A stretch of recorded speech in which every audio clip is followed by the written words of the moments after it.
You're watching Service Drive, exclusively on CBT News.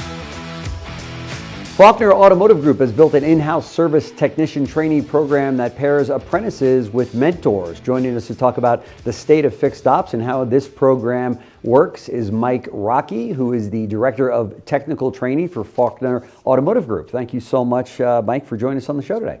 Oh, thanks for having me. I appreciate it. Sure. First and foremost, how's business at Faulkner Automotive?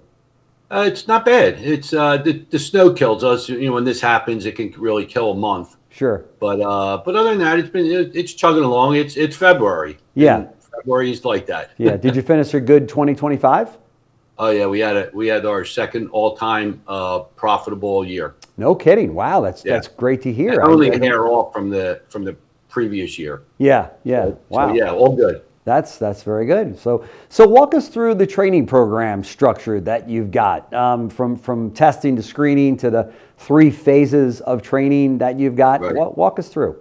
So what we do is that we bring on true trainees, true apprentices. Okay. No experience needed. Mm-hmm. 9 times out of 10, they're from a technical local school, whether it's in the Harrisburg, Mechanicsburg area, towards the middle of the state, or in the Philadelphia area, which is on the opposite side, on the east side. Mm-hmm. And so we interview these people, and we test them.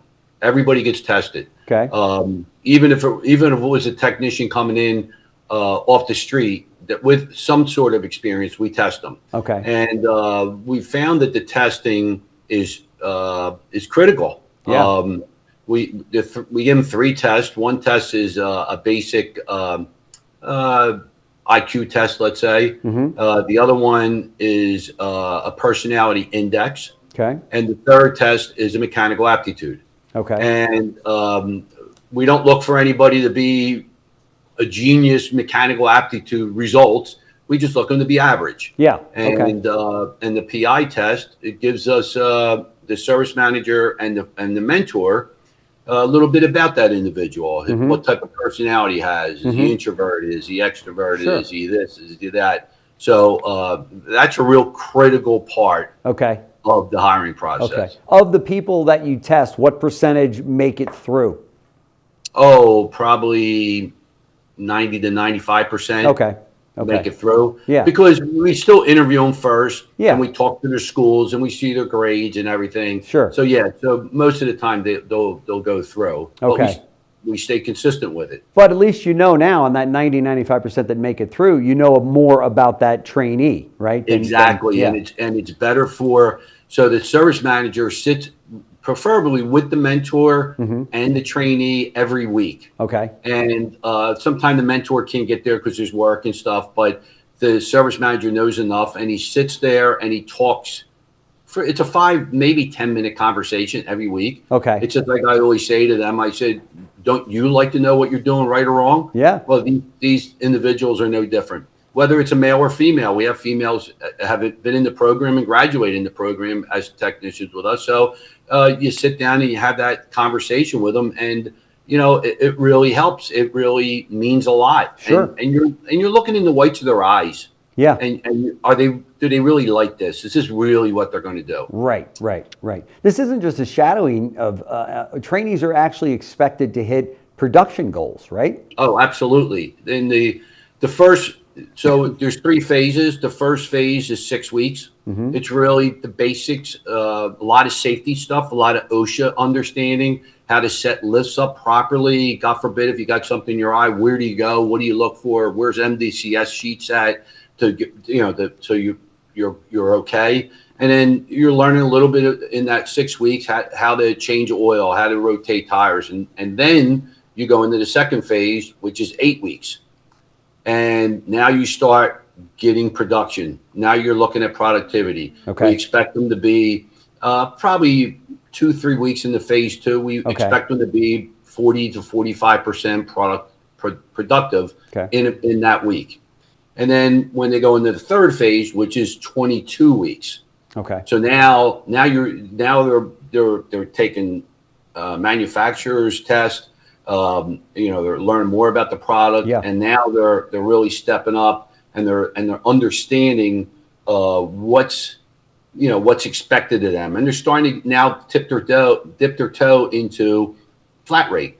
They're Okay. starting to see and understand what flat rate is. Yeah. So now when they go into that third phase, which is 22 weeks, that's a 70% productivity or more they have to hit. Wow. So, Okay. and every one I'm doing, of course, in the very beginning of each stage, they're not going to hit 40% or 45% in phase two Yeah. the first couple of weeks, but by the middle of it, they do. And it's the same thing in phase three. Yeah. Phase three, they won't come right out and get it 70% productivity, but within 3-4 weeks, you see it. You see the gradual increase in their productivity. And with them sitting and talking to the service manager and hopefully with the mentor, they understand. They understand in conversation, I have to get better at this. I have to watch this. And it's not a browbeating, of course, there's going to be some times we talk about that one job, what you did wrong in that one. We have to make sure that kind of stuff. And that's okay. Yeah. You need to know those kind of things. I think I should go back and also say to you that in phase two, when they go into phase two, after 6 weeks of phase one, Yeah. 2 weeks into that program, the service manager, the mentor, and the general manager sit down and decide, is this person going to make it with us? Okay. And if they've decided this person will, what they end up doing is we order them a toolbox. Okay. So one of the reasons is because now they start taking ownership, and it's $12,000 worth of Snap-on tools. Wow. And so they use these tools. So quite honestly, so they're not always using the mentor's tools, but it makes it easier, and they start feeling part of the team, Sure. part of the process. Sure. And once they're out of the program in 2 years. Okay. A year after that, so 3 years from the date they start, if they're still there with us, they own the tools. The Oh, tools nice. are there. Okay. We pay for them. Any tax ramifications, we take care of it. Nice. So now they have, and 9 times out of 10, they're building off those tools anyway. Yeah. They're saying they need to buy this or buy that. Sure. And we've have an agreement with Snap-on that at any time they want to upgrade, they can upgrade and that type of thing. Sure. Sure. At the end of 3 years, what percentage are still with the company? We have found, since we instituted these 3 tests in the beginning, specifically the mechanical aptitude, we have floated anywhere between a 10 to 14% failure. Oh, after 3 years? That's not bad. Yeah, because a lot of it is because of maybe moving. Not normally at that point are we losing anybody to another organization or anything. They might. Even so, they might leave and say in the Philly area they work for the SEPTA, which is a transportation company. It's a union, and they want to get into that. And then we understand that. That's okay. It's going to happen. It's going to happen. Yeah, right, absolutely. Right. But that's a pretty strong track record. I mean, you're talking about 90 to 85% to 90 success rate after 3 years. I mean, this is really creating strong loyalty among those team members. When you compare that to just hiring experienced techs outside, it's got to blow that number away, right? We don't normally hire experienced technicians. Wow. There's some cases that if somebody moved in from another area and they came to us because they were from Ohio or Connecticut or something, and we bring those people in. But we have found that grooming our own, teaching them the way we expect to do business, right. And they stay with us. Quite honestly, we have great benefits and a great work environment. All our shops are air conditioned. I mean, it's a very we don't lose many technicians in general. Wow, that's great. Even our experienced people. I mean, most of our techs have been there 20, 30 years. Yeah. I mean, it's just the way it is. Yeah. So that's fantastic. Yeah, we're lucky.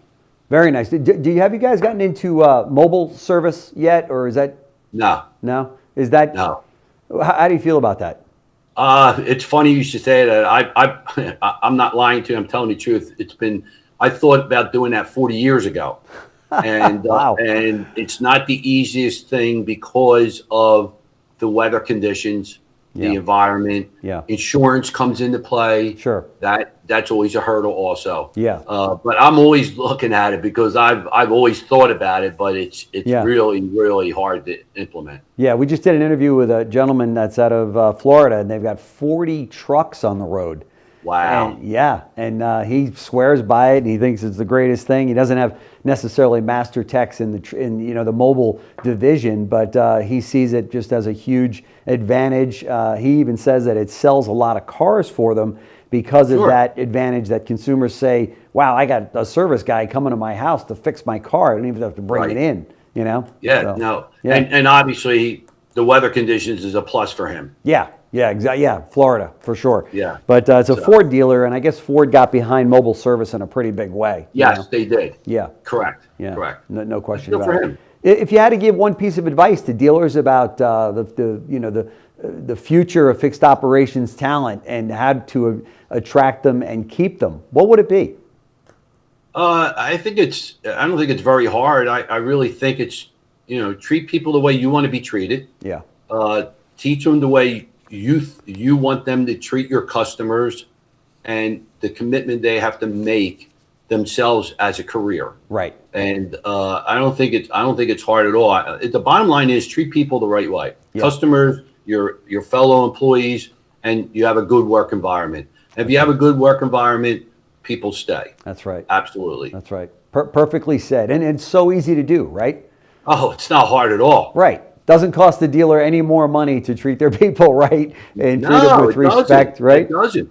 To tell you that we reward our mentors financially for this too. Oh, that's cool. I mean, yeah. After the third phase, we pay them. Nice. We pay them $1,500. That's great. And after 2 years, full years of the program, we pay them another $2,500. Wow. So the mentor is getting $4,000. Yeah. But what we found out of the whole thing is that now this young technician builds a relationship with this mentor. Yep. And their connection goes past that 2 years. It's forever. Oh, if they're in a bind or anything. And that's all environment. It's a team. Yeah. You got to create a team in service. If you don't have a team, that's right, you'll never have a successful service department. That's right. Couldn't agree more. There's no question about it. I could totally see that, where the trainee would really be working, under the tutelage of the mentor, and that they would become friends over time, and therefore it keeps both of them at the company a long time, because they almost have a responsibility to one another. Right. Right. And it's a sin, because too many service and parts departments don't see that all the time. I know. There's that curtain between those two departments, different than the curtain between sales and fix. That's right. You can't have that. It's a team. You got to be a team. That's exactly right. No truer words are spoken. Mike Rocchi, Director of Technical Training for Faulkner Automotive Group, doing some really great things. Thank you so much for sharing these with us. And I know our dealer community, and specifically our fixed ops directors that are watching, will get a lot out of it. So thanks so much for coming by. Oh, thanks for having me. I really appreciate it. Absolutely. All right. Take care. Thanks for watching Service Drive, exclusively on CBT News.